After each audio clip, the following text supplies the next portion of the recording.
Hello everyone, welcome back to CBSE Yoddha. हम लोग class 12th की ज्योग्राफी पढ़ रहे हैं, फंडामेंटल्स ऑफ ह्यूमन ज्योग्राफी।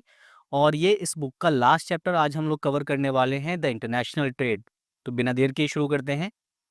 ये सारे टॉपिक्स हम लोग पढ़ने वाले हैं। History of international trade, why does international trade exist, ये एग्जिस्ट क्यों करती है, इसका बेसिस क्या है, बैलेंस ऑफ ट्रेड क्या होता है, और इंटरनेशनल ट्रेड के टाइप्स क्या होते हैं, फ्री ट्रेड क्या होती है, वर्ल्ड ट्रेड ऑर्गेनाइजेशन का क्या रोल है इंटरनेशनल ट्रेड में। सारे टॉपिक्स हम लोग पढ़ने वाले हैं।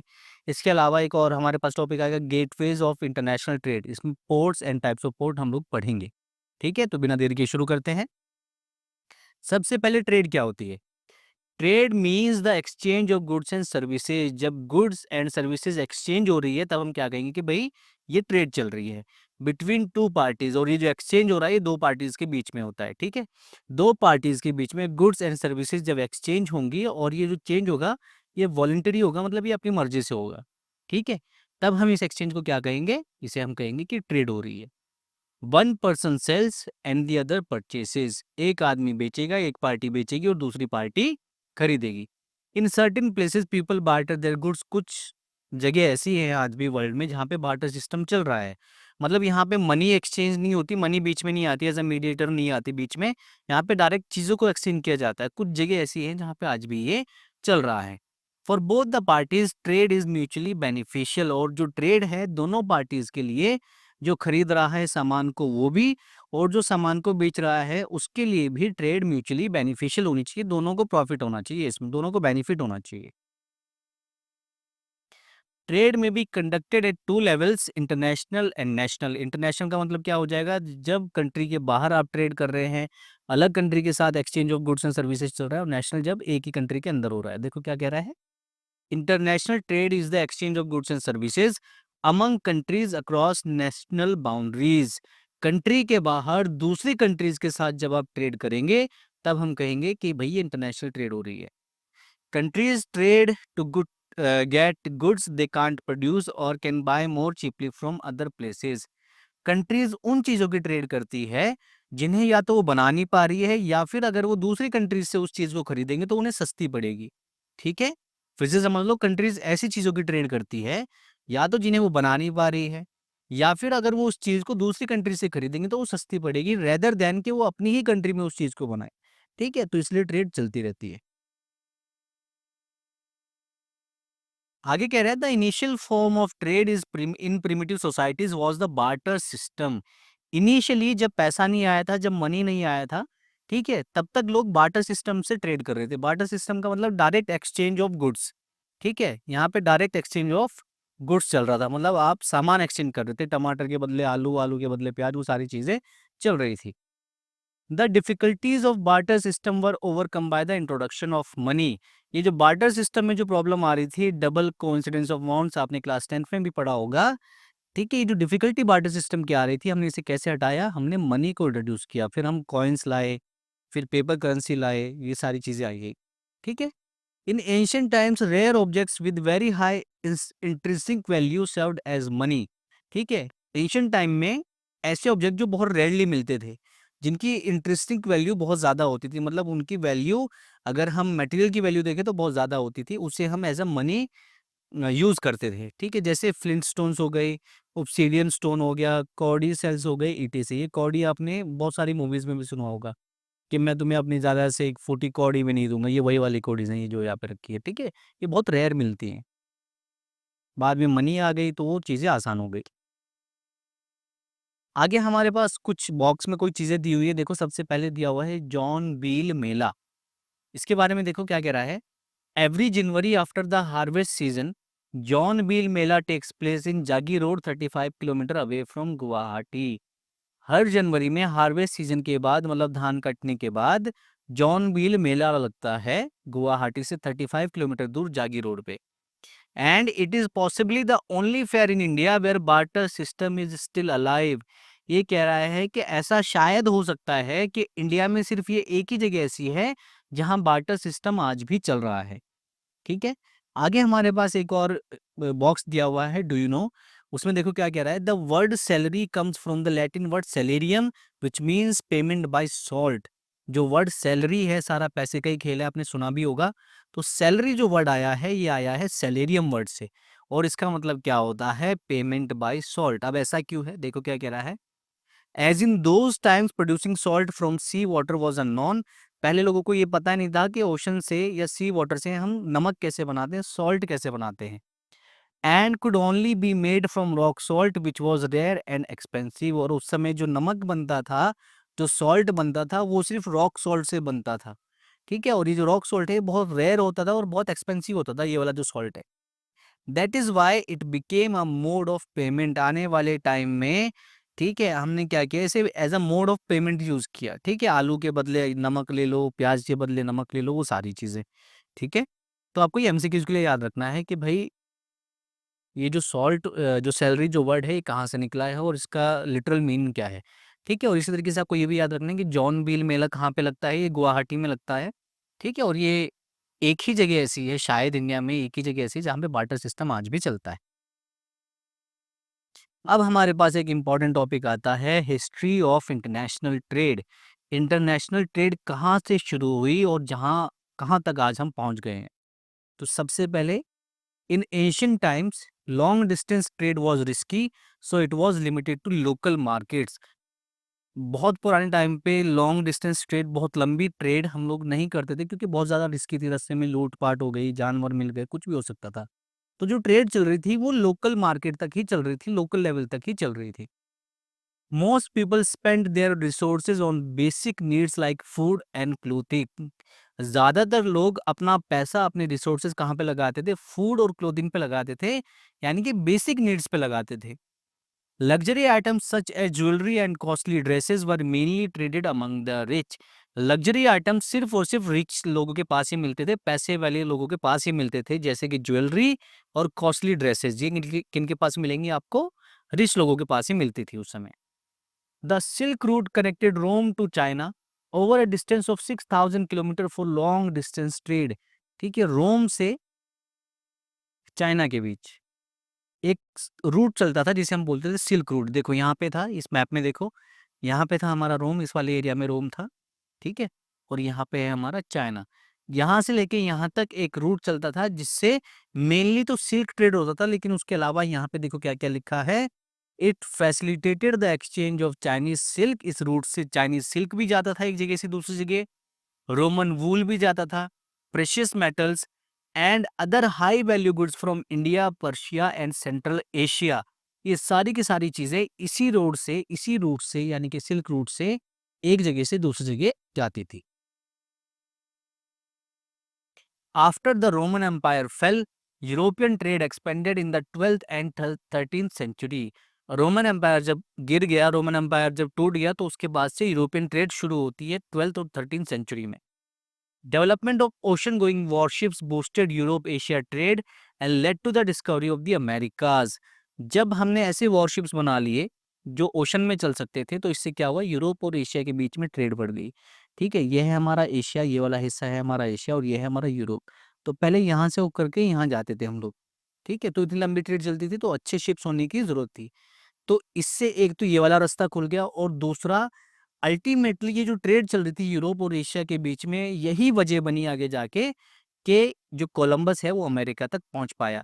आपने ये पढ़ा होगा कि जो कोलंबस है वो इनिशियली इंडिया को ढूंढने निकला था, यानी कि साउथ ईस्ट एशिया को ढूंढने निकला था, क्योंकि वहां से बाकी कंट्रीज भी क्या कर रही थी, बहुत पैसा कमा रही थी। तो कोलंबस ने कहा कि हम भी कमाएंगे, तो वो ढूंढने निकला साउथ ईस्ट एशिया को। लेकिन गलती से कहाँ पहुंच गया? वो अमेरिका पहुंच गया। काफी साल तक तो लोगों को ये पता ही नहीं चला कि अमेरिका जैसी भी कोई चीज है, अमेरिका जैसा भी कोई कॉन्टिनेंट है। आगे कह रहे हैं, from the 15th century European colonialism began bringing trade in exotic goods and the start of slave trade। इस सेंचुरी के बाद यूरोपियन ने कॉलोनाइज करना शुरू कर दिया कंट्रीज को, अलग अलग कंट्रीज को अपने कंट्रोल में करना शुरू कर दिया। और इससे क्या हुआ? इन यूरोपियंस ने एक्सोटिक गुड्स में ट्रेड करना शुरू किया। मतलब ऐसे गुड्स जो आपको पर्टिकुलर किसी एक दो जगह पे ही मिलेंगे, पूरे वर्ल्ड में नहीं मिलेंगे, उसे हम कहेंगे एक्सोटिक गुड्स। इनमें ट्रेड करना शुरू किया, और सबसे बड़ी चीज, इन्होंने स्लेवरी शुरू की, स्लेव ट्रेड करना शुरू कर दिया यूरोपियंस ने। Portuguese, Dutch, Spanish and British captured Africans and sent them to the Americas for plantation labour. ठीक है, एक चीज आप ये देखो, कि इस एरिया से, यहाँ से यूरोप से बहुत सारी कंट्रीज आई यहाँ पे अफ्रीका, और यहाँ से उन्होंने स्लेव्स को उठाया और यहाँ से ले जाके बेचा।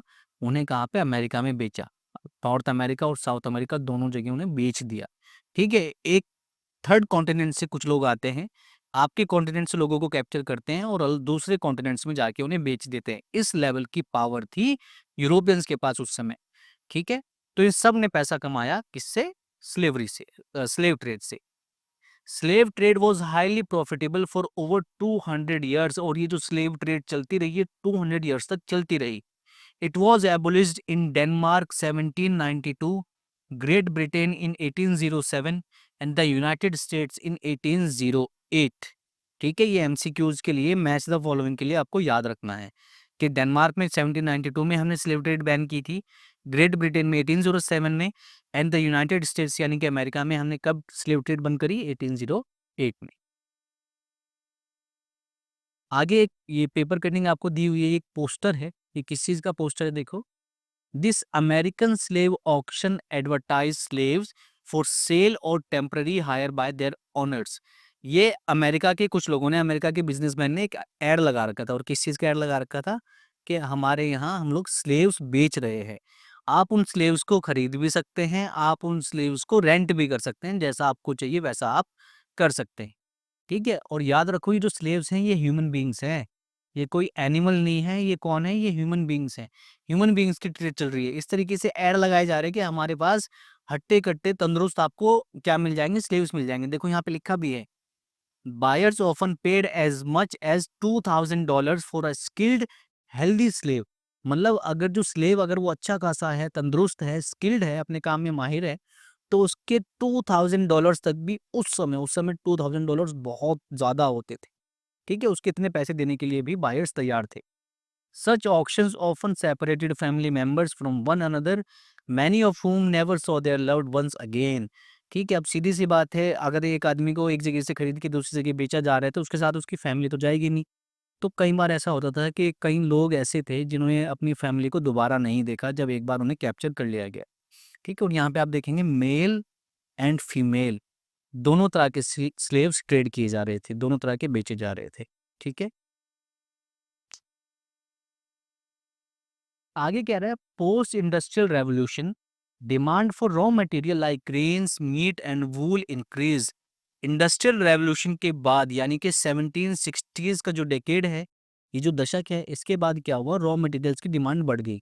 कौन से रॉ मटेरियल्स? ग्रेन्स यानी कि अनाज हो गया, मीट हो गया, वूल हो गया, इन सब की डिमांड बढ़ गई इंडस्ट्रियल रेवोल्यूशन के बाद। और ये इंडस्ट्रियल रेवोल्यूशन कहाँ पे आया था? इंग्लैंड में हुआ था, हम सबको पता है। और ये इंडस्ट्रियल रेवोल्यूशन क्या है? The use of machines. ठीक है, अब जो टेक्सटाइल बनना शुरू हुआ, जो कपड़ा बनना शुरू हुआ, जो इंडस्ट्रीज जो उस समय चल रही थी, उन्होंने मशीनों को यूज करना शुरू किया और मैनुअल लेबर को कम कर दिया।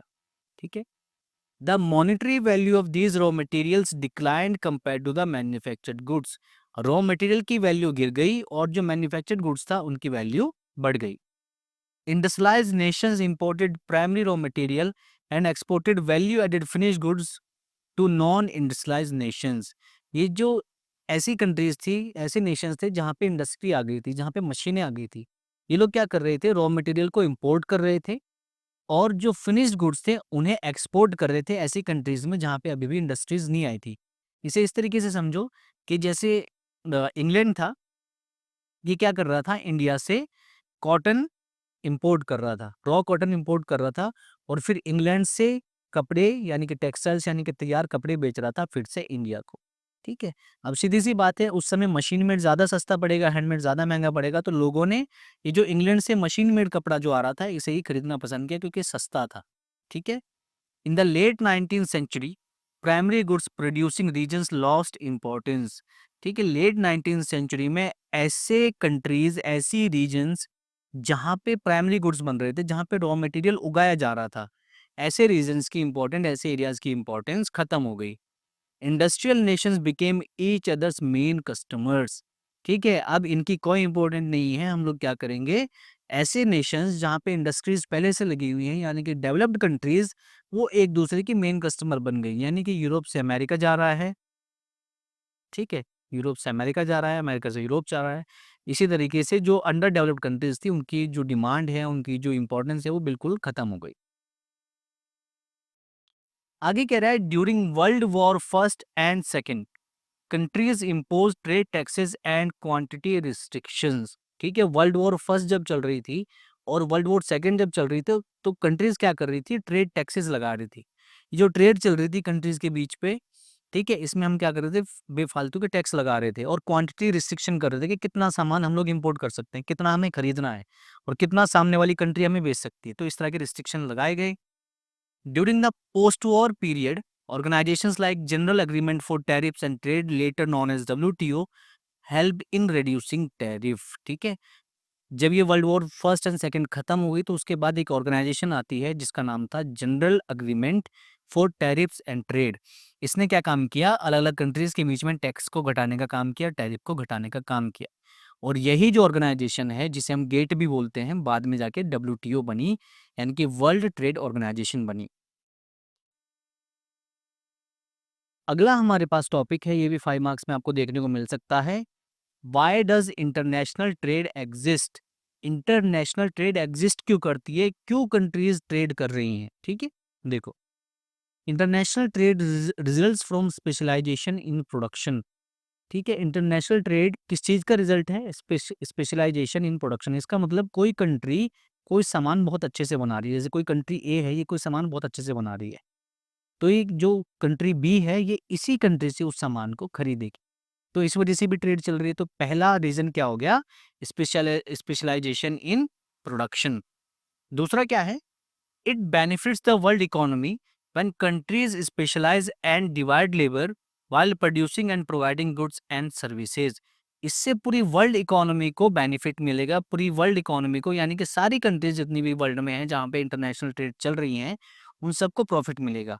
और कब मिलेगा, जब वो कंट्रीज किसी काम में स्पेशलाइज हो जाएंगी, किसी चीज को बनाने में, गुड्स एंड सर्विसेज को बनाने में स्पेशलाइज हो जाएगी। और जब कंट्रीज आपस में लेबर डिवीजन करेंगी, अब लेबर डिवीजन का मतलब ये होगा कि कोई चीज यहाँ पे बन रही है और इसी का सब पार्ट यहाँ पे बन रहा है और इसी का एक पार्ट यहाँ पे बन रहा है, तो ये इस तरीके से भी इंटरनेशनल ट्रेड चल रही है। और सारी कंट्रीज क्या करती हैं, इससे बेनिफिट कमाती हैं, पैसा कमाती हैं। International trade is based on comparative advantage, complementarity and ट्रांसफेरेबिलिटी।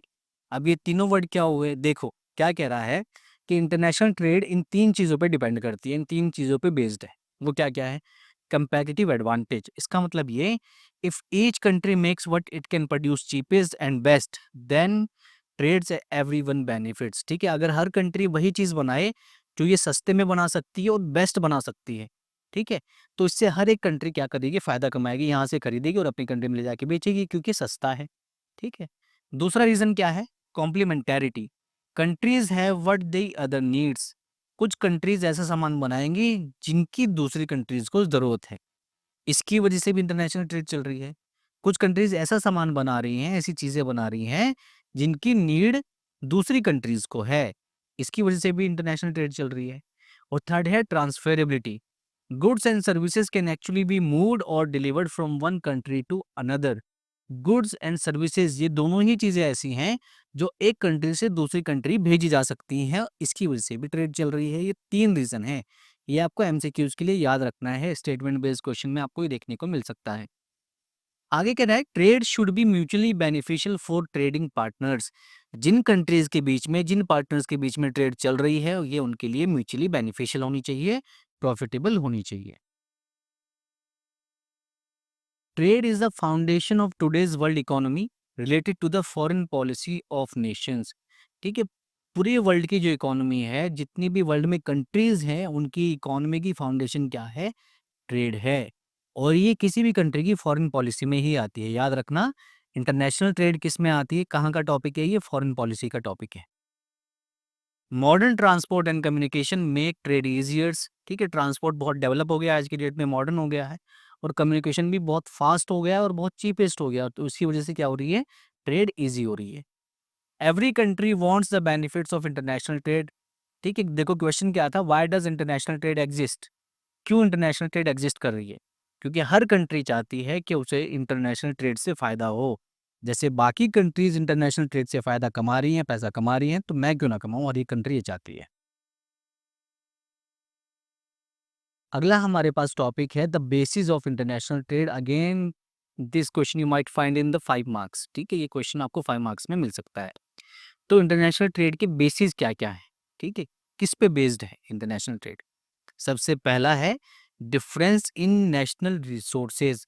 अलग अलग कंट्रीज के पास अलग अलग अलग तरह के रिसोर्सेज होते हैं। कोई भी कंट्री सेल्फ सफिशिएंट नहीं होती, कोई भी कंट्री सेल्फ सफिशिएंट नहीं होती, कोई ना कोई चीज दूसरी कंट्री से खरीदनी पड़ती है। ठीक है, तो अलग अलग कंट्री के पास अलग अलग रिसोर्सेज हैं। तो सबसे पहले क्या है, geological structure. Landforms influence mineral resources and support diverse crops and livestock. अलग अलग कंट्री के पास अलग अलग तरह के लैंडफॉर्म्स हैं। कहीं किसी कंट्रीज के पास सिर्फ माउंटेन्स ही माउंटेन्स है, किसी कंट्रीज के पास लैंड है यानी कि प्लेन एरिया है, और किसी कंट्री के पास हो सकता है डेजर्ट ही डेजर्ट हो। तो अलग अलग लैंडफॉर्म में अलग अलग तरह के मिनरल्स मिलेंगे। तो इस तरीके से अलग अलग कंट्री के पास अलग अलग रिसोर्सेज होते हैं। ठीक है, low lands offer high agricultural potential while mountains enhance tourism. ऐसी कंट्रीज जहाँ पे प्लेन एरियाज ज़्यादा हैं तो यहाँ पे एग्रीकल्चर ज़्यादा होती है, और ऐसी कंट्रीज जहाँ पे माउंटेन्स ज़्यादा हैं यहाँ पे टूरिज्म ज़्यादा होता है। तो ये दोनों में डिफरेंस है। ठीक है, इस वजह से भी इंटरनेशनल ट्रेड चल रही है। आगे दूसरा रीजन क्या है, मिनरल रिसोर्सेज का difference. Mineral resources are unevenly distributed worldwide. जो मिनरल्स हैं पूरे वर्ल्ड में आपको एक ही जगह तो मिलेंगे नहीं। जैसे ऑयल है, आपको कहाँ पे ज़्यादा मिल रहा है, ये मिडिल ईस्ट में ज़्यादा मिल रहा है। अगर ये पूरे वर्ल्ड में ज़्यादा मिलता तो इसकी इंटरनेशनल ट्रेड नहीं होती। ठीक है, इसी तरीके से जो कोल है ये भी किसी पर्टिकुलर जगह पे आपको मिल रहा है, इसी वजह से इसकी ट्रेड हो रही है और उसकी ज़रूरत भी बहुत है। ठीक है, तो जो मिनरल्स हैं अलग अलग कंट्रीज में पूरे वर्ल्ड में अनइवनली डिस्ट्रीब्यूटेड है, कहीं पे ज़्यादा है, कहीं पे कम है, और कहीं पे है ही नहीं। Their availability forms the foundation of industrial development. किसी भी कंट्री में अगर इंडस्ट्रीज को डेवलप करना है तो मिनरल रिसोर्सेज की जरूरत पड़ती है, और इसीलिए इनकी ट्रेड होती है। ठीक है, थर्ड हमारे पास आ जाता है क्लाइमेट। ठीक है, देखो क्या कह रहा है, it influences the type of flora and fauna that can survive in a given region. अलग अलग कंट्रीज में आपको अलग अलग तरीके का क्लाइमेट देखने को मिलेगा, और अलग अलग क्लाइमेट में फ्लोरा एंड फौना यानी कि एनिमल्स एंड ट्रीज आपको अलग अलग देखने को मिलेंगे। ठीक है, तो कुछ फ्लोराज यानी कि जो ट्रीज हैं वो मेडिसिन के लिए यूज होते हैं, और सपोज वो जो ट्री है वो हमारे यहाँ नहीं हो रहा है तो हम क्या करेंगे, उसे दूसरी कंट्री से इम्पोर्ट करेंगे। जैसे ये देखेंगे आप, ये रबर है। ठीक है, अब ये पूरे वर्ल्ड में तो होगी नहीं, किसी किसी कंट्री में होगी, जो ट्रॉपिकल रीजन्स हैं वहीं पे देखने को आपको मिलेगी।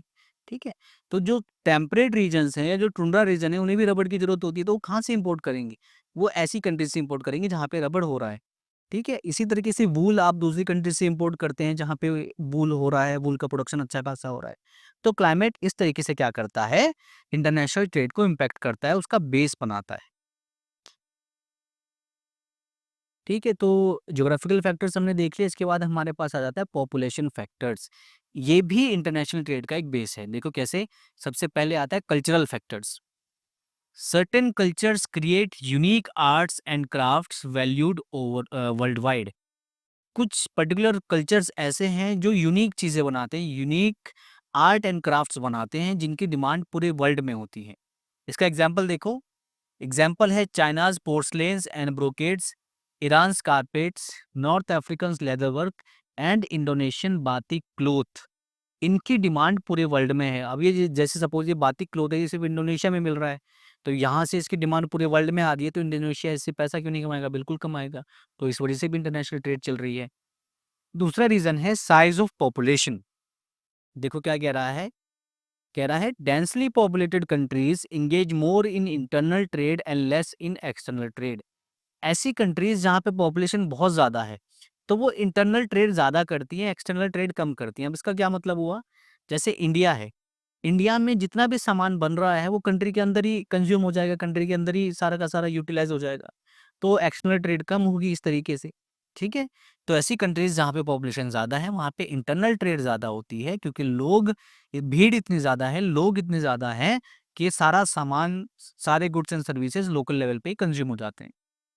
आगे कह रहा है most agricultural and industrial production is consumed locally. ऐसी कंट्रीज में वही अभी मैं आपको बता रहा था, जितना भी एग्रीकल्चर से जितना भी फसल उगाई जा रही है, जितनी भी क्रॉप कल्टीवेशन हो रहा है, वो सारा का सारा, वो जितना भी इंडस्ट्रीज प्रोडक्शन कर रही है, वो सारा का सारा लोकल लेवल पे ही कंज्यूम हो जाएगा। Higher standards of living increase demand for quality imported products while low standards limit such demand. जैसे जैसे लोगों में स्टैंडर्ड ऑफ लिविंग बढ़ेगा, वैसे वैसे उन वो लोग क्या करेंगे, अच्छे प्रोडक्ट्स की, क्वालिटी प्रोडक्ट्स की डिमांड करेंगे। भाई हमें अच्छा प्रोडक्ट चाहिए। अब उनके पास पैसा ज़्यादा है तो अब उनकी डिमांड ज़्यादा है। ठीक है। और अगर लो स्टैंडर्ड ऑफ लिविंग है तो इस तरह की डिमांड क्या हो जाएगी, कम हो जाएगी। थर्ड बेसिस क्या है इंटरनेशनल ट्रेड का, स्टेज ऑफ इकोनॉमिक डेवलपमेंट। इसमें देखो क्या कह रहा है, nature of traded items changes with different stages of a countries economic development. क्या चीज़ें ट्रेड हो रही हैं, उसका जो डायरेक्ट लेना देना है वो किसी से लेना देना है कि किसी कंट्री की इकोनॉमिक डेवलपमेंट कितनी है। कैसे? Agriculturally important countries trade agro products for manufactured goods.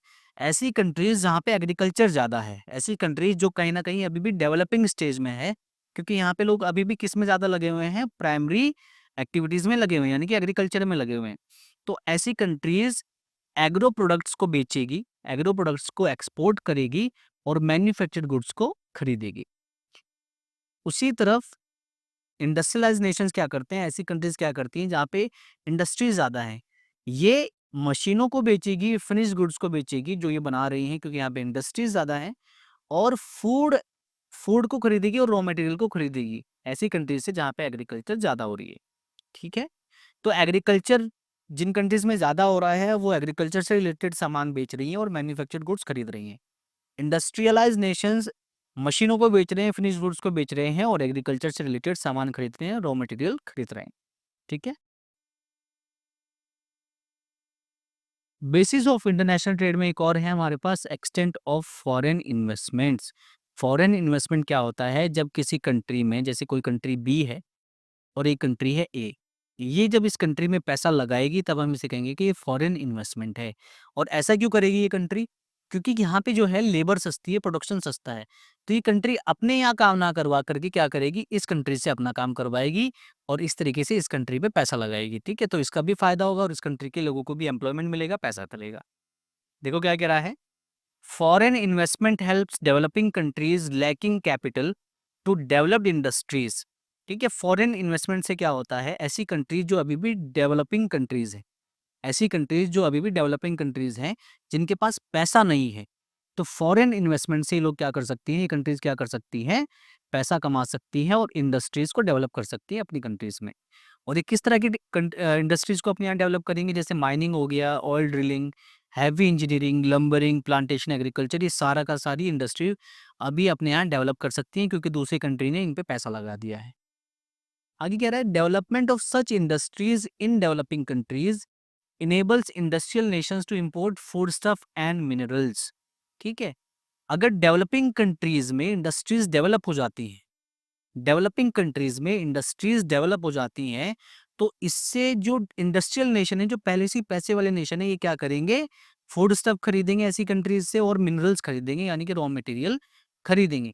और दूसरी तरफ इन्हीं कंट्रीज को ये अपना मार्केट बनाएंगे। भाई हम इन्हीं कंट्रीज में जो अभी भी डेवलपिंग फेज में है, हम इन्हें क्या करेंगे, अपना मार्केट बनाएंगे और इन्हें अपना सारा का सारा सामान बेचेंगे।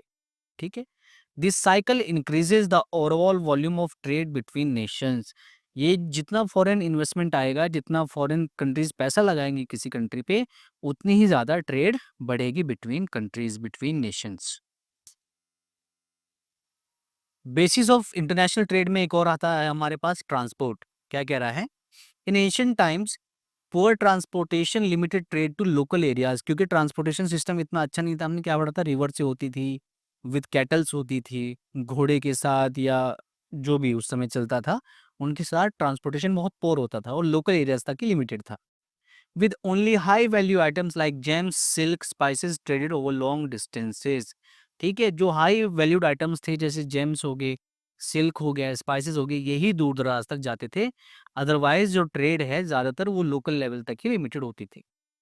Development of rail, oceans and air transport along with better refrigeration and preservation expanded trade to wider regions. ठीक है, जैसे जैसे ट्रांसपोर्ट डेवलप हुआ, जब रेल आई या ओशन एंड एयर ट्रांसपोर्ट शुरू हुआ, और इसके साथ साथ बेटर रेफ्रिजरेशन आया, यानी कि जब हमने शिप्स में फ्रिज लगा दिए, रेल में फ्रिज लगा दिए, एयर ट्रांसपोर्ट में यानी कि एरोप्लेन्स में फ्रिज लगा दिए। ठीक है, इससे क्या हुआ, दूर दराज तक हम क्या कर सकते थे, अब ट्रेड कर सकते थे, बहुत दूर तक हम ऐसी चीजें भेज सकते थे जो अगर फ्रिज में ना जाएं तो वो खराब हो जाएंगी, है ना, तो हम उन्हें दूर तक ट्रेड कर ही नहीं सकते थे। लेकिन अब हम क्या कर रहे हैं, रेलवेज में, एरोप्लेन्स में, बड़े बड़े शिप्स में फ्रिज लगा रहे हैं, तो ये कितनी भी दूर तक जाए, ये खराब होने वाली चीजें अब नहीं है। ठीक है, प्रिजर्वेशन बढ़ गया।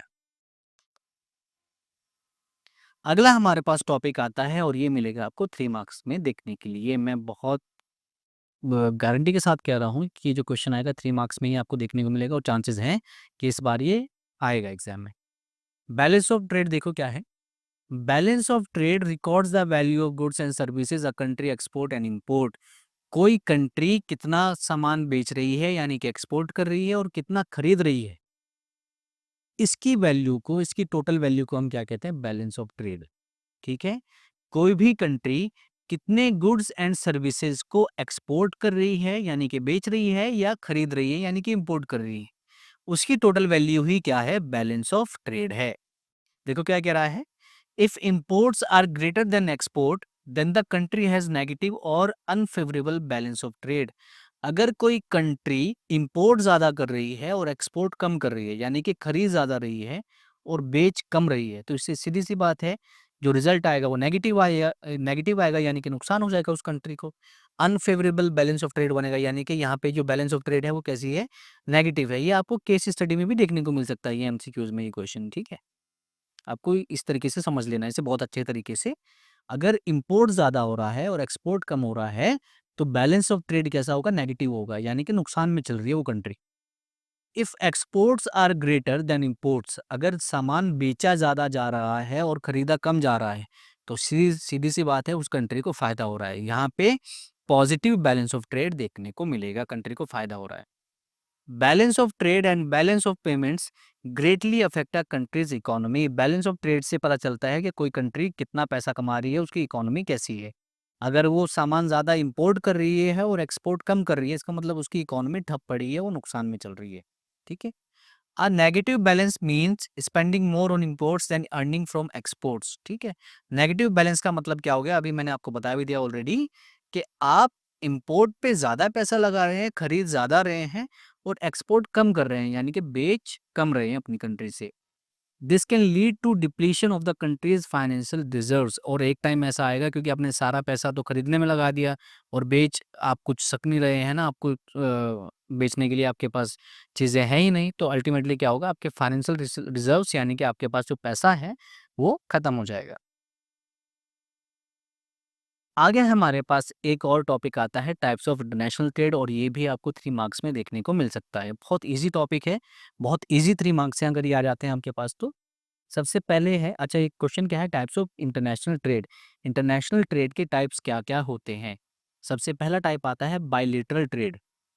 Bilateral trade takes place between 2 countries. जब 2 कंट्रीज के बीच में ट्रेड होगी तब हम उसे क्या कहेंगे, बायलैटरल ट्रेड। फिर से समझ लो, जब सिर्फ 2 ही कंट्रीज के बीच में ट्रेड चल रही है तब हम उसे कह रहे हैं bilateral trade. They sign agreements to exchange specific commodities with each other. ठीक है, ये दोनों कंट्रीज जो आपस में ट्रेड कर रही हैं, ये एक अग्रीमेंट करेंगी कि भाई मैं आपसे ये सामान खरीदूंगा और आप मुझसे ये सामान खरीदेंगे। इस तरीके से स्पेसिफिक कमोडिटी, यानी कि स्पेसिफिक गुड्स का एक्सचेंज यहाँ पे चल रहा है। ये अग्रीमेंट करेंगे इस चीज़ को लेके कि अगर आप ये सामान खरीदेंगे तो सिर्फ मेरे से खरीदेंगे, और जब मैं ये सामान खरीदूंगा तो सिर्फ आपसे खरीदूंगा। इस तरीके से अग्रीमेंट होता है। Example, country A trades raw material with country B in exchange for an agreed product. एक कंट्री रॉ मटेरियल भेज रही है दूसरी कंट्री को, और उसके बदले में उससे एक अग्रीड प्रोडक्ट मांग रही है, जो अग्रीमेंट के दौरान तय हुआ था कि भाई मैं आपको रॉ मटेरियल प्रोवाइड कराऊंगा और आप मुझे ये प्रोडक्ट प्रोवाइड कराएंगे। ये इसका एक एग्जाम्पल हो गया। ठीक है, तो एक अग्रीमेंट पे चल रही है यहाँ पे ट्रेड, और 2 कंट्रीज के बीच में चल रही है, इसे हम क्या कहेंगे, बायलैटरल ट्रेड कहेंगे। अब आ जाता है हमारे पास मल्टीलेटरल ट्रेड। अभी आप समझ गए होंगे इसकी हेडिंग से ही। बायलैटरल में 2 कंट्रीज हैं, मल्टीलेटरल में बहुत सारी कंट्रीज हैं। Multilateral trade involves trading with many countries. जब बहुत सारी कंट्रीज के बीच में ट्रेड चलती है तब हम उसे क्या कहेंगे, मल्टीलेटरल ट्रेड कहेंगे। A country can have trade relations with multiple Nations at the same time. एक कंट्री बहुत सारी कंट्रीज के साथ ट्रेड रिलेशन बना सकती है, यानी कि ट्रेड कर सकती है। सम ट्रेडिंग पार्टनर्स में be granted most favourable Nations status.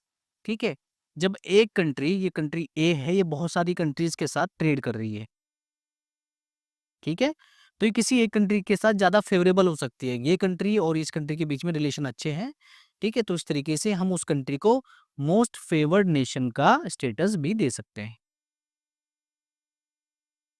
अगला हमारे पास आ जाता है केस ऑफ फ्री ट्रेड। ये 5 मार्क्स में आपको देखने को मिल सकता है।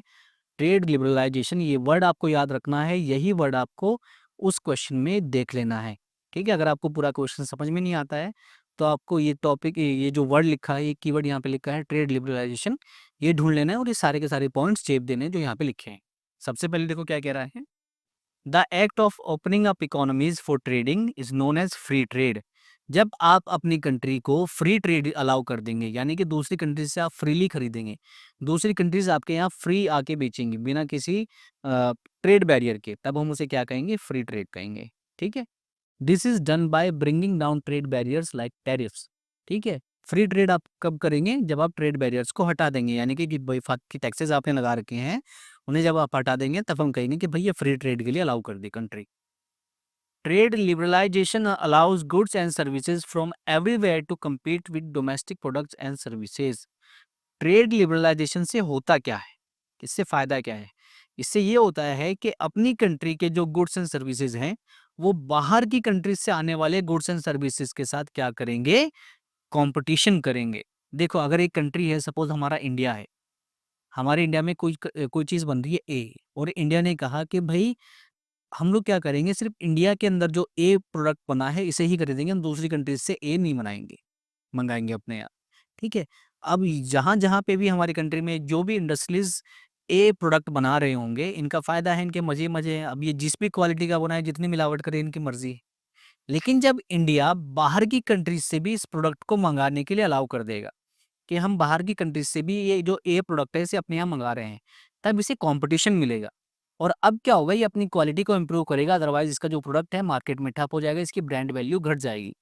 तो वही इस पॉइंट में ये हमें समझाने की कोशिश कर रहा है कि इससे क्या होता है, पूरे वर्ल्ड के गुड्स एंड सर्विसेज अपनी कंट्री यानी कि डोमेस्टिक गुड्स एंड सर्विसेज के साथ कंपटीशन करते हैं कि किसकी क्वालिटी अच्छी है, ठीक है।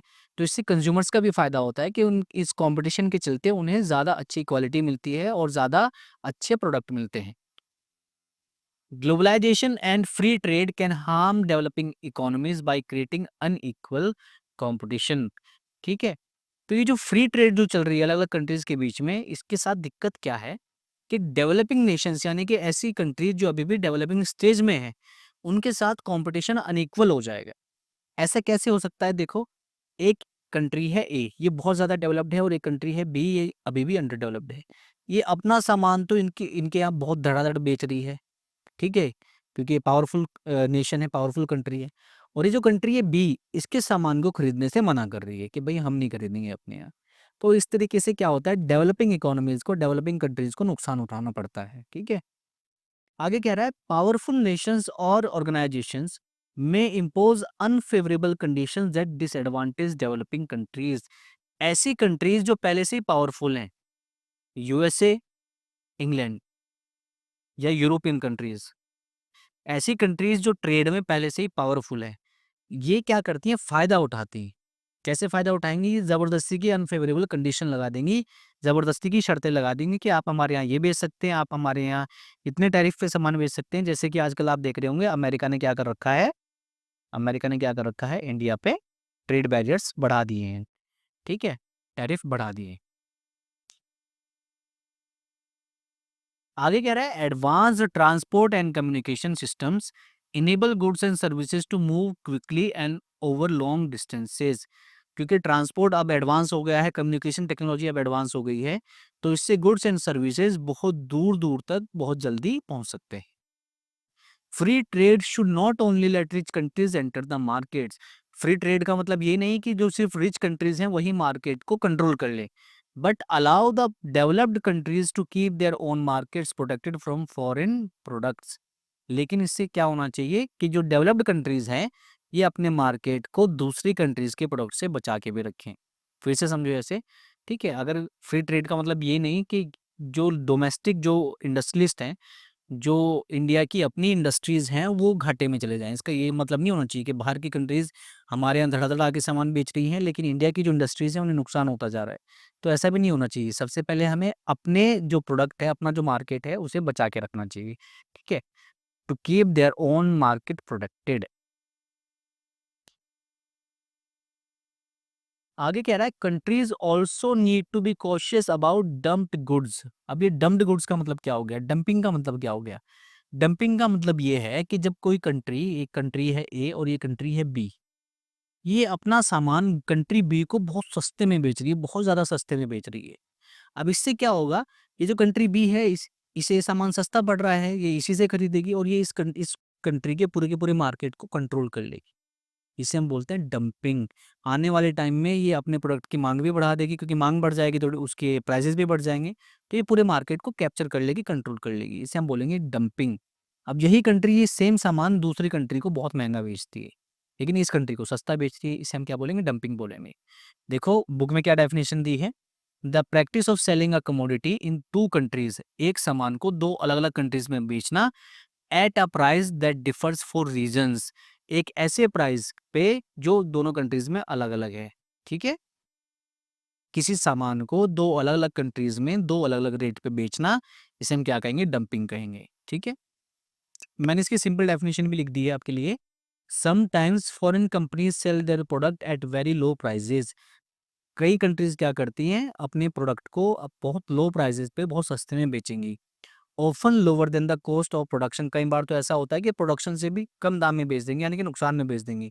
और इनका पर्पस क्या होता है, इनका ऑब्जेक्टिव क्या होता है, just to gain control over the market, market को कंट्रोल करने के लिए, किसी भी मार्केट को अपने अपने कंट्रोल में लाने के लिए ये कंट्रीज ऐसा करती हैं। प्रोडक्शन से भी कम रेट पे बेच रही है, देखो नुकसान में बेचती हैं, सिर्फ किस लिए, कि मार्केट कंट्रोल में आ जाए।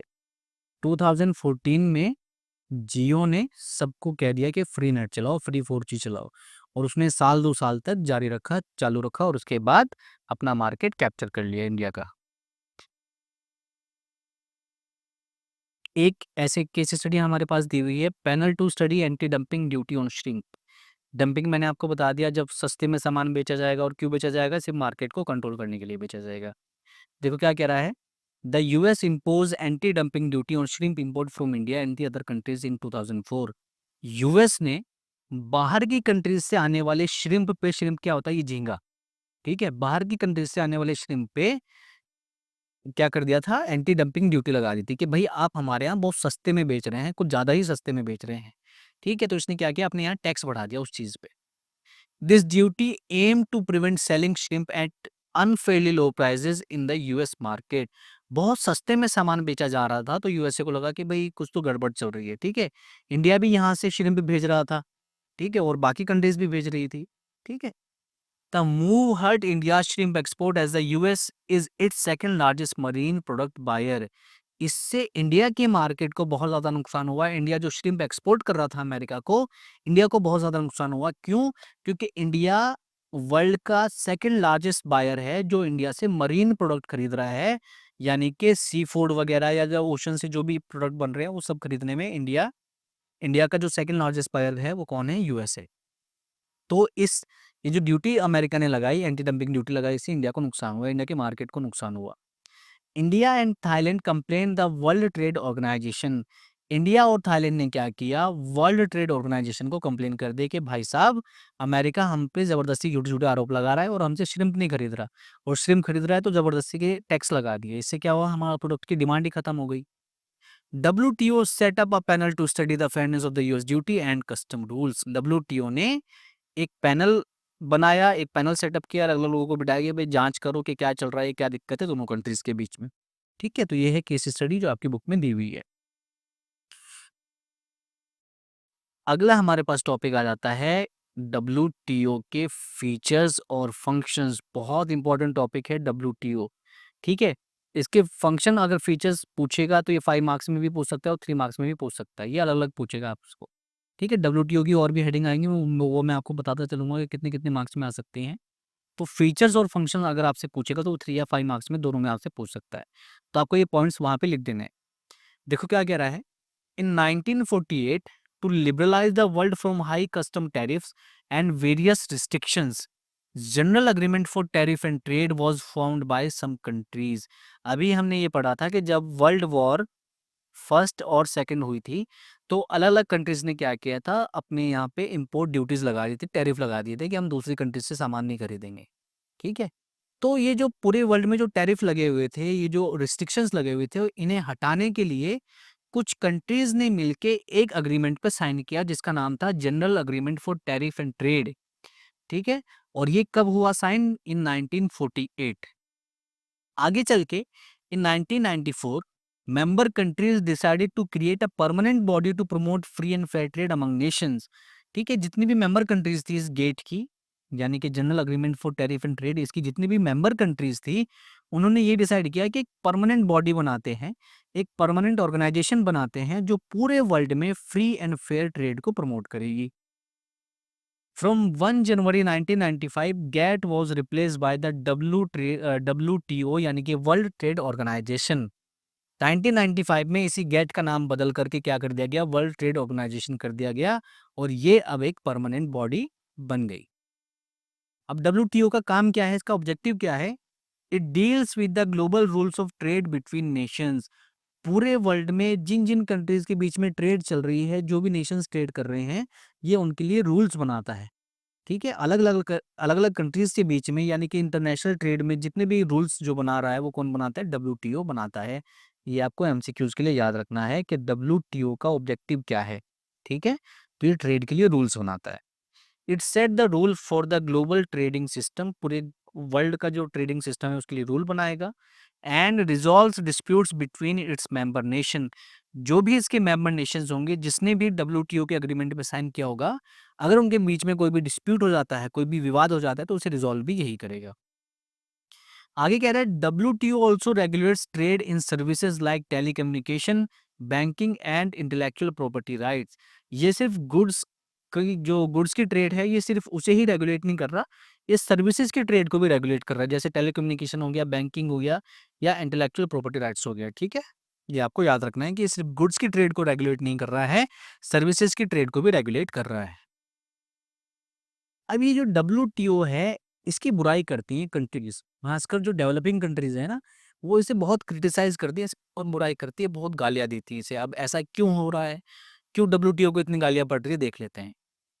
WTO is criticised for the negative effects of free trade and globalisation. Free trade के जो नेगेटिव इम्पैक्ट्स पड़ रहे हैं डेवलपिंग कंट्रीज़ पे, उसके लिए इसे गाली पड़ती है। ठीक है? Free trade is said to widen the gap between rich and poor, benefiting rich nations मोर।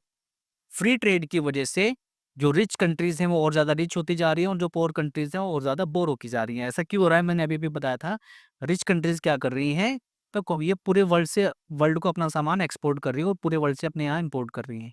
अब पोर नेशन ऐसा नहीं कर सकते, ये पूरे वर्ल्ड से सामान नहीं खरीद सकते, तो इस तरीके से क्या होता है, अनइक्वल कॉम्पिटिशन होता है। ठीक है, तो इससे रिच नेशन को ज़्यादा फायदा होता है। तो रिच नेशन ज़्यादा रिच होते जा रहे हैं और जो पोर कंट्रीज हैं वो और ज़्यादा पोर होती जा रही हैं, इसलिए भी डब्ल्यूटीओ को गाली पड़ती है। Influential countries in WTO often prioritise their own commercial interest. WTO में कुछ ऐसी कंट्रीज भी हैं जो बहुत ज़्यादा पावरफुल हैं, जैसे फिर से वही यूएसए आ गया, यूके आ गया और यूरोपियन कंट्रीज आ गई। ठीक है, तो ये भी क्या है, डब्ल्यूटीओ की मेंबर कंट्रीज हैं। तो ये कई बार क्या करती हैं, जब भी पॉलिसी बनेगी, डब्ल्यूटीओ कोई पॉलिसी बनाता है, तो ये क्या करती हैं, अपना फ़ायदा देखती हैं, अपने फ़ायदे में उन पॉलिसीज़ को ढाल लेती हैं। ठीक है?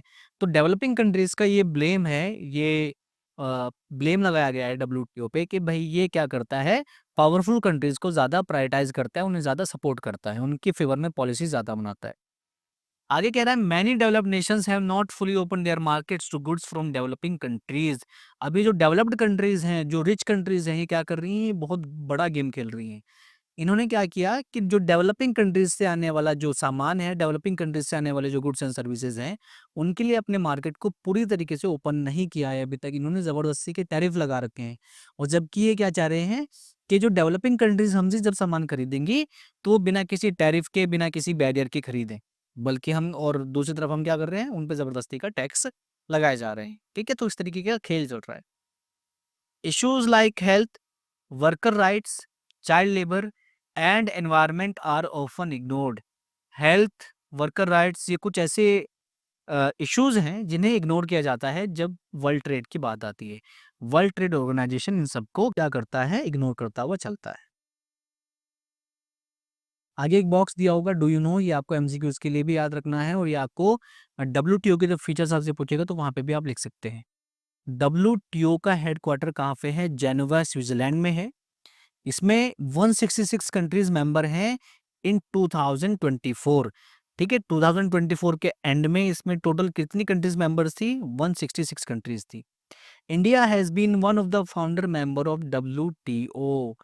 जब डब्ल्यूटीओ को फाउंड किया गया था, जब डब्ल्यूटीओ की मतलब फाउंडेशन डाली गई थी, तो इंडिया भी उन मेंबर्स में से एक था जिन्होंने मिलकर डब्ल्यूटीओ को बनाया था। आगे हमारे पास एक टॉपिक आ जाता है, ये मिलेगा आपको 3 मार्क्स में। 100% अगर ये आएगा तो 3 मार्क्स में आएगा। देखो क्या कह रहा है, regional trade blocs are form to promote trade among countries with geographical proximity and similar complementary products. Regional trade bloc क्यों बनाए गए हैं? ऐसी कंट्रीज ऐसी कंट्रीज जो ज्योग्राफिकली बहुत पास हैं एक दूसरे के। ठीक है, जो ज्योग्राफिकली एक दूसरे के बहुत पास हैं। ये कोई कंट्री ए है, ये कंट्री बी है, इनके बीच में ओशन है, लेकिन ये बहुत पास पास है। ठीक है, और दूसरा, ये ऐसा प्रोडक्ट बनाती हैं जो कि इस कंट्री को ज़रूरत है, और ये कंट्री ऐसा प्रोडक्ट बनाती है जिसकी ज़रूरत इस कंट्री को। तो इस तरीके से एक रीजनल ट्रेड ब्लॉक बन गया कि भई हम आपस में ट्रेड कर रहे हैं, तो ये एक रीजनल ट्रेड ब्लॉक बन गया। ठीक है, फिर से समझ लो, कुछ कंट्रीज़ हैं ए, बी, सी, डी, ये आपस में ही क्या कर रही हैं, ट्रेड चल रही है इनके बीच में, ये बाहर की किसी कंट्री के साथ ट्रेड नहीं कर रही। तो इस तरीके से एक ब्लॉक बन गया इनका, इसे हम कहेंगे regional trade bloc. They also aim to reduce trade restriction face by developing nations. और ये क्या करती हैं, डेवलपिंग नेशंस पे जो ट्रेड बैरियर्स लगाए गए हैं उन सबको भी ये कम करती हैं, उन सबको भी हटाते हैं trade blocks. At present around 120 regional trade blocks account for 52% of world trade. आज की डेट में वर्ल्ड ट्रेड का 52% कहाँ पे ट्रेड चल रही है? रीजनल ट्रेड ब्लॉक्स के बीच में चल रही है। फिर से समझो, पूरे वर्ल्ड में जितनी भी इंटरनेशनल ट्रेड चल रही है, उसका 52% जो चल रहा है वो रीजनल ट्रेड ब्लॉक्स के अंदर ही चल रहा है, इनके बीच में ही चल रहा है। मतलब ये जो ग्रुप है ये आपस में ट्रेड कर रहा है, इसी तरीके से कोई दूसरा होगा, है ना, ई, एफ, जी, एच, ये आपस में ट्रेड कर रहे हैं। इस तरीके से 52% वर्ल्ड ट्रेड इन्हीं के बीच में चल रही है। These blocks emerged due to the failure of global organizations in boosting intra-regional trade। अब ये ब्लॉक बने क्यों हैं, ये ब्लॉक क्यों बनाने की जरूरत पड़ी? क्योंकि जो ग्लोबल ऑर्गेनाइजेशंस है, जैसे कि अभी हम पढ़ रहे थे डब्ल्यूटीओ, ये अपना काम ढंग से नहीं कर रही है, इसलिए इन्होंने क्या किया, अपने रीजनल लेवल पे ही ट्रेड ब्लॉक बना ले कि भाई हम आपस में ट्रेड करेंगे, हम ड्यूटीज नहीं लगाएंगे, फालतू की चीजें, वो सारी की सारी कंडीशंस इन्होंने लोकल लेवल पे ही पूरी कर ली। तो इसमें डब्ल्यूटीओ का रोल कोई बचा नहीं है ना, वो फेल हो गया था, तो इन्होंने कहा हम आपस में कर लेते हैं। While they remove tariff and encourage free trade within members, they may hinder free trade between different blocks in the future। ये कह रहा है कि भले ही टैरिफ को कम कर रहे हैं और फ्री ट्रेड को प्रमोट कर रही हैं, लेकिन आने वाले टाइम में, फ्यूचर में, अलग-अलग ब्लॉक्स के बीच में फ्री ट्रेड पॉसिबल नहीं हो पाएगी। देखो कैसे, ये कोई ट्रेड ब्लॉक है ए, अलग-अलग कंट्रीज़ हैं इसमें। एक कोई ट्रेड ब्लॉक है बी। अब ये आपस में ही ट्रेड कर रहे हैं। ये क्या कर रहे हैं? आपस में ही ट्रेड कर रहे हैं, और यहाँ पे जो कंट्रीज़ हैं ये भी आपस में ट्रेड कर रही हैं। तो इनके बीच में, इन कंट्रीज़ के बीच में जो फ्री ट्रेड है, उस पे ये रिस्ट्रिक्शन लगा देंगे कि भई आप ऐसा नहीं कर सकते। आप इस ब्लॉक के बाहर ट्रेड नहीं कर सकते। तो आने वाले टाइम में जो फ्री ट्रेड है, ये उसके लिए नुकसानदायक हो सकती है, ऐसा हमारी बुक हमसे कह रही है। अब इंटरनेशनल ट्रेड से रिलेटेड चिंताएँ क्या-क्या हैं, नुकसान क्या-क्या है, कंसर्न क्या-क्या है? पहले बेनिफिट्स देख लेते हैं इंटरनेशनल ट्रेड के। रीजनल स्पेशलाइजेशन, कोई कंट्री अपना कोई सामान स्पेशलाइज़ है बनाने में, ठीक है? कोई कंट्री बहुत अच्छे से कोई पर्टिकुलर सामान बना रही है, पर्टिकुलर चीज़ बना रही है। हायर प्रोडक्शन, ठीक है? मास लेवल पे प्रोडक्शन होता है क्योंकि इंटरनेशनल ट्रेड चल रही है, पूरे वर्ल्ड के लोग आपसे सामान खरीद रहे हैं, तो प्रोडक्शन बहुत बड़ी क्वांटिटी में होगा। बेटर लिविंग स्टैंडर्ड, अब क्योंकि कंपटीशन बढ़ गया है, अलग-अलग कंट्री से सामान इंपोर्ट हो रहा है, तो कंपटीशन बढ़ गया है, तो लोग अच्छा सामान यूज़ कर रहे हैं, तो इससे लिविंग स्टैंडर्ड भी बढ़ गया है। अवेलेबिलिटी ऑफ गुड्स, सामान आपके पास अवेलेबल है। Equalisation of prices and wages, आप क्या कर रहे हैं, वेजेस को और प्राइसेस को इक्वलाइज कर रहे हैं। पहले क्या होता था कि एक कंट्री, अगर एक ही कंट्री कोई सामान बना रही है, तो ये अपने मर्जी के रेट तय करेगी उस चीज़ को लेके। अब लेकिन क्योंकि पूरे वर्ल्ड से सामान आ रहा है, तो कंपटीशन बढ़ रहा है और चीज़ें सस्ती होती जा रही हैं। आगे कह रहा है and cultural exchange, international trade की वजह से कल्चरल एक्सचेंज भी चलता है। यहाँ से जब यहाँ सामान जा रहा है, यहाँ से यहाँ लोग जा रहे हैं, तो कल्चर भी आपस में चेंज हो रहा है। अब इसके नुकसान क्या-क्या है? What are the harms of international trade? It is dependence on other countries. पहला जो इसका हार्म है, नुकसान ये है कि दूसरी कंट्रीज़ पे आपकी डिपेंडेंस बढ़ जाती है। Uneven development, rich countries rich होती जा रही हैं, पुअर कंट्रीज़ पुअर होती जा रही हैं। एक्सप्लॉइटेशन, जो डेवलप्ड कंट्रीज़ हैं, वो क्या कर रही हैं? पुअर कंट्रीज़ को एक्सप्लॉइट कर रही हैं। And rivalries that may lead to wars, और इंटरनेशनल ट्रेड के चलते, बिज़नेस के चलते कंट्रीज़ में लड़ाई-झगड़ा भी हो जाता है और कई बार तो वॉर तक की नौबत भी आ जाती है। Global trade impact environment and health, as rising production increases pressure on natural resources. क्योंकि प्रोडक्शन बढ़ रहा है, डिमांड बढ़ रही है, तो प्रोडक्शन बढ़ रहा है, और प्रोडक्शन बढ़ रहा है तो नेचुरल रिसोर्सेज को भी हम ज़्यादा से ज़्यादा यूटिलाइज कर रहे हैं, एक्सप्लॉइट कर रहे हैं, तो इससे उन पे प्रेशर भी बढ़ रहा है। तो इससे एनवायरनमेंट को नुकसान हो रहा है और हेल्थ को भी नुकसान पहुंच रहा है लोगों के। Overuse of resources leads to deforestation, depletion of marine life and privatization of water resources. अगर आप रिसोर्सेज को बहुत ज़्यादा यूज़ करोगे, ओवर यूज़ कर लोगे, तो एक तो इससे जंगल भी कट रहे हैं, मरीन लाइफ को नुकसान हो रहा है, यानी कि जो समुद्र में रहने रहने वाले जो जीव हैं, जीव-जंतु हैं, पेड़-पौधे, उन सबको भी नुकसान हो रहा है। और वाटर रिसोर्सेज को भी प्राइवेटाइज़ करते जा रहे हैं लोग, ठीक है? पानी जो है, वाटर जो है, नेचुरल रिसोर्सेज है, ठीक है? आपने बिसलेरी देखा होगा, आपने दूसरे प्रोडक्ट देखे होंगे जो बोतलों में भर के पानी को बेच रहे हैं, तो पानी को भी क्या कर रहे हैं, ये प्राइवेटाइज़ करते जा रहे हैं। आने वाले टाइम में आपको पानी भी बहुत महँगा मिलने वाला है, तैयार रहो इसके लिए। इसके अलावा क्या रहा है कि MNCs in oil, gas, mining, pharma and agri businesses often pollute and ignore sustainable development. Multinational corporations, ऐसी कंपनीज़ जो अलग-अलग कंट्रीज़ में ऑपरेट कर रही हैं, चाहे वो ऑयल वाली हैं, चाहे वो किसी भी बिज़नेस वाली हैं। ये क्या करती हैं, एनवायरनमेंट को पोल्यूट भी करती हैं और सस्टेनेबल डेवलपमेंट को भी इग्नोर करती हैं कि बस सस्टेनेबल डेवलपमेंट से हमें कोई लेना-देना नहीं है, हमें तो अपने प्रॉफ़िट से लेना-देना है। If trade focuses only on profit making without addressing environment and health, it will cause serious future problem. अगर ट्रेड सिर्फ पैसे को ही देखती रहेगी, प्रॉफिट को ही देखती रहेगी, तो इससे आने वाले टाइम में एनवायरनमेंट को बहुत ज़्यादा नुकसान होने वाला है। फ्यूचर में बहुत सीरियस प्रॉब्लम्स बढ़ने वाली हैं। ठीक है? Concerns related to international trade, ये 5 मार्क्स में आपको देखने को मिलेगा। ये कितने मार्क्स में देखने को मिलेगा? 5 मार्क्स में आपको देखने को मिलेगा। अब हमारे पास टॉपिक आ जाता है गेटवेज ऑफ पोर्ट या गेटवेज ऑफ इंटरनेशनल ट्रेड। ठीक है, ये 5 मार्क्स में आपको देखने को मिलेगा पूरा का पूरा टॉपिक। तो सबसे पहले पोर्ट्स, कह रहा है the chief gateways of the world of international trade are the harbours and ports. जब भी इंटरनेशनल ट्रेड हो रही है, ये कोई कॉन्टिनेंट है, जैसे ये अमेरिका है, ये हमारा अमेरिका हो गया और ये हो गया यूरोप। इन दोनों के बीच में अगर ट्रेड चल रही है, तो यहाँ पे भी पोर्ट बने हुए हैं और यहाँ पे भी पोर्ट बने हो रहे हैं, तो इंटरनेशनल ट्रेड के लिए पोर्ट बना होना बहुत ज़्यादा ज़रूरी है। Cargos and travellers pass from one part of the world to another through these ports. सामान भी और लोग भी इन्हीं पोर्ट्स के जरिए, इन्हीं पोर्ट से होके वर्ल्ड के एक पार्ट से दूसरे पार्ट तक जा रहे हैं, यानी कि एक कंट्री से दूसरी कंट्री तक जा रहे हैं। Ports provide docking, loading, unloading and storage facilities for cargo. ठीक है, डॉकिंग की फैसिलिटी यहाँ पे मिल जाएगी, यानी कि बड़े-बड़े शिप्स को खड़ी करने की फैसिलिटीज़ आपको पोर्ट पे मिल जाएगी। वहाँ पे आपको सामान लोड करने की फैसिलिटीज़ मिल जाएँगी, अनलोडिंग की फैसिलिटीज़ मिल जाएगी और सामान को स्टोर करने की फैसिलिटीज़ भी मिल जाएगी पोर्ट्स पे आपको। ये सारी फैसिलिटीज़ आपको मिल रही है। आगे कह रहा है ports authorities maintain navigable channels, tugs, barges, labour and management services. ये जो कोई भी पोर्ट है, उसकी कोई ना कोई अथॉरिटी होगी जो उसे मैनेज कर रही होगी पूरी की पूरी को। तो वो जो नेविगेबल चैनल्स हैं, उनका भी ध्यान रखेगी, उनकी भी साफ-सफाई रखेगी, उन्हें भी ऐसा ना हो कि बड़ा शिप कोई सामने से आ रहा है और रास्ते में कोई दूसरी चीज़ आ जाए, उसका भी ध्यान रखेगी वो, है ना? टग्स को भी मेंटेन रखेगी। टग्स क्या होती हैं? छोटी-छोटी बोट्स होती हैं, जो बड़े-बड़े शिप्स को यहाँ पे लगाने में हेल्प करेंगी, है ना, इसे पार्क करने में हेल्प कर रही है इस तरीके से।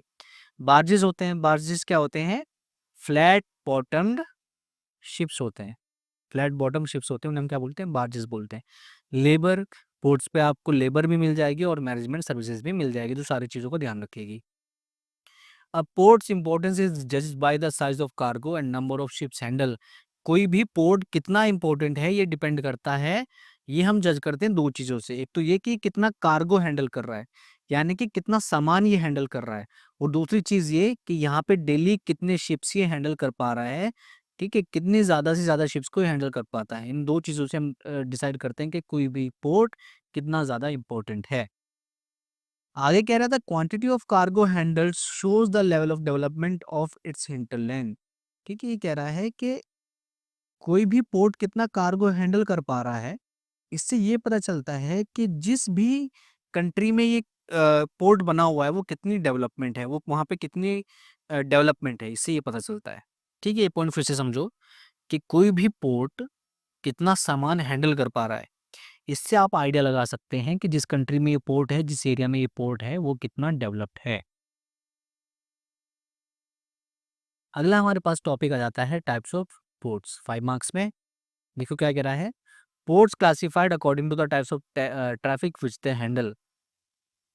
किस तरह का ट्रैफिक वो हैंडल कर रहे हैं, तो सबसे पहले आता है types of ports according to cargo handle. कितना सामान वो हैंडल कर पा रहे हैं, किस टाइप का वो सामान हैंडल कर रहे हैं, उसके टाइप पे हम कितने टाइप्स में बांट सकते हैं।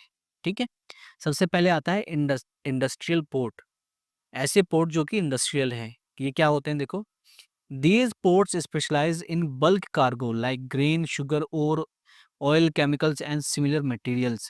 ऐसे पोर्ट जो बल्क में कार्गो को हैंडल कर रहे हैं, ऐसे कार्गोज को हैंडल कर रहे हैं जो बल्क में आते हैं, जैसे अनाज हो गया, शुगर हो गया और ऑयल, ये सारी चीजें, इन्हें हम क्या कहेंगे, industrial ports.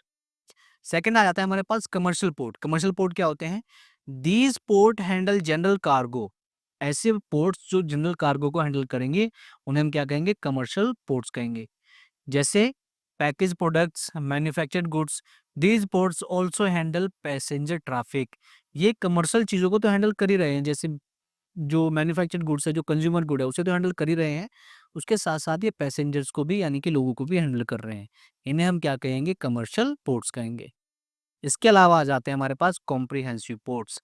Such ports handle bulk and general cargo in large volumes. ऐसे पोर्ट्स जो बल्क मटेरियल को भी हैंडल करेंगे और जनरल कार्गो को भी हैंडल करेंगे, उसे हम क्या कहेंगे, कॉम्प्रिहेंसिव पोर्ट कहेंगे। यानी कि इन सिंपल वर्ड्स, जो इंडस्ट्रियल पोर्ट का भी काम करेंगे, जो कमर्शियल पोर्ट का भी काम करेंगे, दोनों काम झेल रहे हैं वो, इसे हम क्या कह रहे हैं, कॉम्प्रिहेंसिव पोर्ट कह रहे हैं। आगे कह रहा है, most of the world's great ports are classified as comprehensive port.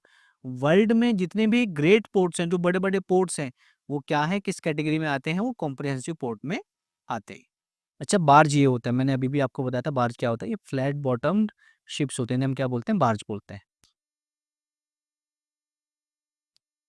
अब हम पोर्ट्स को कैटेगराइज कर रहे हैं, क्लासिफाई कर रहे हैं उनकी लोकेशन के बेसिस पे। अब ये दो तरह के होते हैं, एक होता है इनलैंड पोर्ट्स।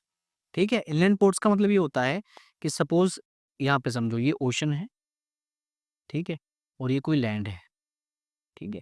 अब यहाँ पे होने चाहिए पोर्ट्स। कई बार क्या होता है कि यहाँ पे कोई बड़ा वाटर बॉडी है और यहाँ से लेके यहाँ तक हमने लेक बना दी, तो यहाँ से भी शिप्स जा रहे हैं, यहाँ से भी सामान जा रहा है, तो ये जो पोर्ट अंदर बना हुआ है इसे हम कहेंगे इनलैंड पोर्ट। जो जमीन के अंदर, यानी कि किसी कॉन्टिनेंट के अंदर बना हुआ है, इसे हम क्या कहेंगे, इनलैंड पोर्ट कहेंगे। ठीक है, देखो क्या कह रहा है, these ports are located away from the sea coast. ठीक है, जो मेन पोर्ट होता है, जो मेन ओशन पोर्ट होता है, ओशन कोस्ट होता है, ये उससे बहुत अंदर बने हुए होते हैं। They are link to the sea through a river और कैनाल। अब ये इस कोस्ट पे कैसे जुड़े हुए होंगे, या तो किसी रिवर से जुड़े हुए होंगे, रिवर के थ्रू जुड़े हुए होंगे, या फिर किसी कैनाल के थ्रू जुड़े हुए होंगे। आगे कह रहा है, such ports are accessible to the flat bottom ships और बार्जेस। अब ये जो पोर्ट्स हैं, ये जो इनलैंड पोर्ट्स हैं, ये जो मेन पोर्ट से बहुत अंदर बने हुए हैं, ओशन पोर्ट से बहुत अंदर बने हुए हैं, यहाँ पे बार्जेस ही जा सकते हैं, ऐसे शिप्स ही जा सकते हैं, ऐसे शिप्स ही जा सकते हैं जो कि फ्लैट बॉटम्ड है या फिर छोटे शिप्स हैं। ठीक है, एग्जाम्पल के लिए देख लो, Manchester is linked with the canal. Manchester जो है वो किसी पोर्ट पे नहीं है, वो किसी ओशन पोर्ट पे नहीं है, लेकिन हमने उसे जोड़ रखा है। और कैसे जोड़ रखा है? एक कैनाल के थ्रू जोड़ रखा है। Kolkata is located on the river Hooghly, a branch of the river Ganga. Kolkata भी मेन पोर्ट पे नहीं है, वो कह रहा है, वो रिवर हुगली के साइड में बना हुआ है, और यही रिवर हुगली इसे ओशन तक पहुंचाती है। ठीक है, कोलकाता से सामान जाएगा हुगली तक, और हुगली से सामान जाएगा ओशन तक। इसी तरीके से मैनचेस्टर से एक कैनाल जाती है सीधा ओशन तक, और यहीं से मैनचेस्टर से सामान कैसे जाएगा? उस कैनाल की हेल्प से ही जाएगा। फिर आते हैं आउटपोर्ट्स। आउटपोर्ट्स क्या होते हैं? These are deep water ports built away from the actual ports। जो एक्चुअल पोर्ट है, यानी कि जो मेन पोर्ट है, उससे बहुत दूर बनाए जाते हैं ये। और ऐसा हम क्यों कर रहे हैं? These serve the parent ports by receiving those ships which are unable to approach the main ports due to their large size। कई बार क्या होता है कि मेन पोर्ट पे शिप नहीं पहुंच पाया, या तो किसी ट्रैफिक की वजह से नहीं पहुंच पाया कि भाई वहां पे पहले ही बहुत सारे शिप खड़े हुए हैं, या फिर उसका साइज बहुत बड़ा है, तो वो इस आउटपोर्ट पे जाके खड़ा हो जाएगा। इस आउटपोर्ट पे जाके वो शिप खड़ा हो जाएगा। ठीक है, क्लासिक कॉम्बिनेशन इस तरह का एक एग्जांपल हमारे पास है, Athens and its outport Piraeus in Greece. Greece में एक आउटपोर्ट है पिरेस। ठीक है, और ये किसे सपोर्ट कर रहा है? एथेंस को। एथेंस में जो मेन पोर्ट है उसे ही सपोर्ट कर रहा है। ठीक है, तो आउटपोर्ट क्या होते हैं? जो मेन पोर्ट को सपोर्ट करेंगे, ये अपना ये क्या करेंगे? यहाँ का ट्रैफिक अपने यहाँ खड़ा कर लेंगे। ठीक है, तो इस तरीके से इन्हें हम क्या बोलेंगे? आउटपोर्ट्स बोलते हैं। अब हमारे पास आ जाते हैं types of port on the basis of specialised function. अब हम जो पोर्ट्स हैं उन्हें इस तरीके से डिवाइड करेंगे कि वो क्या काम कर रहे हैं, उनके उस पोर्ट पे क्या फंक्शन चल रहा है। ठीक है, सबसे पहले आते हैं ऑयल पोर्ट्स। ऑयल पोर्ट्स के बारे में पढ़ते हैं। देखो, these ports deal in processing and shipping of oil. यहाँ पे दो ही काम हो रहे हैं, या तो ऑयल को शिप किया जा रहा है, या फिर ऑयल को प्रोसेस किया जा रहा है, या फिर ये दोनों काम हो रहे हैं। ठीक है, मतलब ऑयल से रिलेटेड कोई काम चल रहा है तो ये ऑयल पोर्ट है। Some of these are tanker ports and some are refinery port. इनमें से कुछ पोर्ट कैसे होते हैं? टैंकर पोर्ट्स होते हैं। अब टैंकर पोर्ट क्या होता है? जहां पे बड़े बड़े टैंकर्स आएंगे फिल होने के लिए या फिर रिफिल होने के लिए, या तो वो यहाँ पे खाली होने आ रहे हैं, दूसरी जगह से ऑयल लेके आ रहे हैं, या फिर यहाँ से ऑयल लेके जा रहे हैं दूसरी जगह पे। ठीक है, और एक होते हैं हमारे पास रिफाइनरी पोर्ट। कुछ पोर्ट ऐसे हैं, जैसे वो क्या होंगे? वो ऑयल फील्ड के बगल में ही होंगे, और ये क्या करते हैं? यहाँ पे रिफाइनिंग भी करते हैं, और फिर इसी पोर्ट से वो सामान पूरे अलग-अलग कंट्रीज में चला जाएगा। देखो यहाँ पे लिखा भी है, a refinery port is a port that is located near an oil refinery. जो ऑयल रिफाइनरी के नजदीक में बना होगा। Where crude oil is processed into petrol, diesel and etc. और इसी पोर्ट पे उस क्रूड ऑयल को, उस कच्चे तेल को हम क्या करेंगे? पेट्रोल में प्रोसेस कर रहे होंगे, या फिर डीजल बना रहे होंगे उसका। तो जहाँ पे काम चल रहा है वो है रिफाइनरी पोर्ट। और जहाँ पे ऑयल को लोडिंग और अनलोडिंग चल रही है, जहाँ से ऑयल को लेके दूसरी जगह जाया जा रहा है, या फिर दूसरी जगह से ऑयल लेके आया जा रहा है, उसे हम कहेंगे टैंकर पोर्ट। तो कह रहा है Tripoli in Lebanon is a tanker port, Abadan on the Gulf of Persia is refinery port. ये इसने एग्जाम्पल भी दे दिए। एक आता है पोर्ट्स ऑफ कॉल। अब ये क्या है? These ports developed as calling points on main sea routes for ships. इसका मतलब क्या हुआ? ये जो मेन पोर्ट है उसके बीच में देखो, यहाँ से और यहाँ तक, यहाँ से एक शिप चलना शुरू हुआ, ए से बी एक शिप चलना शुरू हुआ। ठीक है, अब रास्ते में ये कहीं ना कहीं से रुकना पड़ेगा। और क्यों रुकना पड़ेगा? रिफ्यूलिंग के लिए, तेल भरवाने के लिए, पानी के लिए, या खाना खाने के लिए, इस तरीके से इन्हें रुकना पड़ेगा फूड सप्लाईज को खरीदने के लिए। ठीक है, तो जहाँ पे जो मेन शिप्स हैं रास्ते में रुकेंगे, एक ढाबे की तरह समझ लो कि ढाबा है बस ये। ठीक है, यहाँ पे रिफ्यूलिंग होगी, ये लोग पानी भरेंगे, फूड सप्लाईज लेंगे, इस तरीके से। ठीक है, तो इन्हें हम क्या बोलेंगे? पोर्ट ऑफ कॉल बोलेंगे।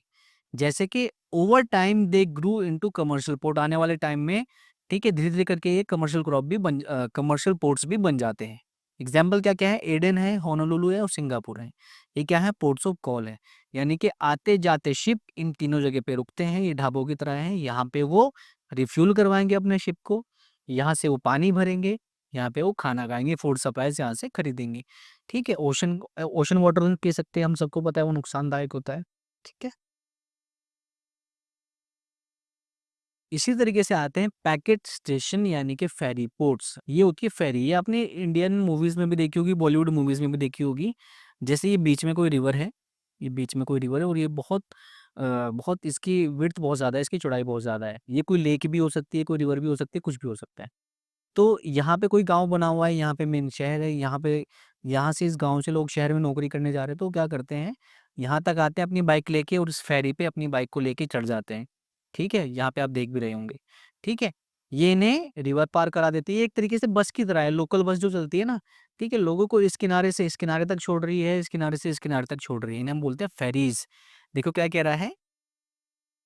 Packet station mainly handle passengers and mail transport across short water distances.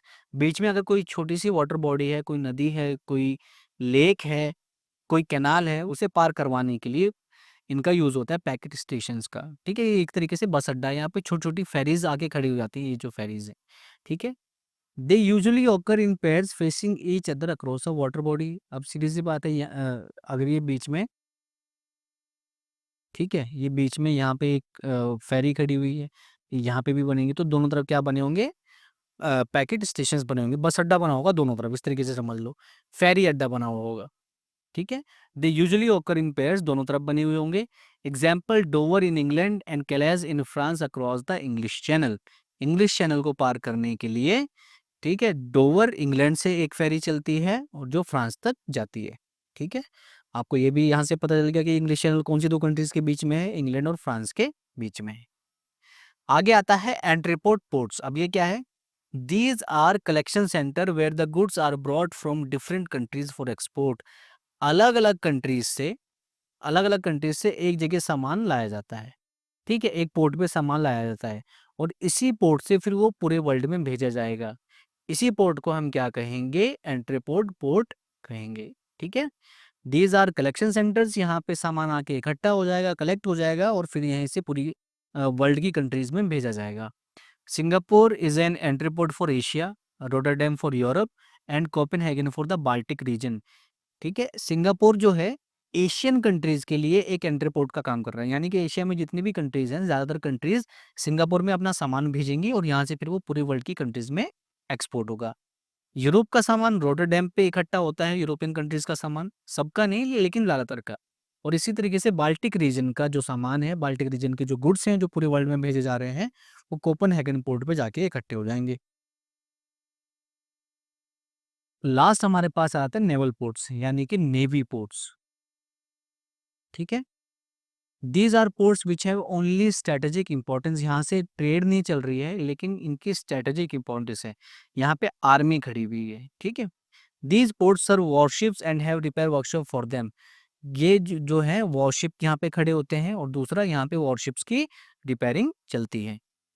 Kochi and Karwar are example of such ports India. India में कोच्चि एक ऐसा पोर्ट है और कारवार भी एक ऐसा ही पोर्ट है इंडिया का, जहाँ पे वॉरशिप आके खड़े होते हैं या फिर वॉरशिप्स की रिपेयरिंग चलती है, नेवी शिप्स यहाँ पे आके खड़े हो जाते हैं। और ये हो गया हमारा चैप्टर कंप्लीट और उसके साथ-साथ हमारी बुक भी कंप्लीट हो गई। आप सबको बधाई हो। और अगर आपको ये वीडियो अच्छी लगी तो आप इस वीडियो को लाइक भी कर सकते हैं और अपने दोस्तों के साथ इसे शेयर भी कर सकते हैं।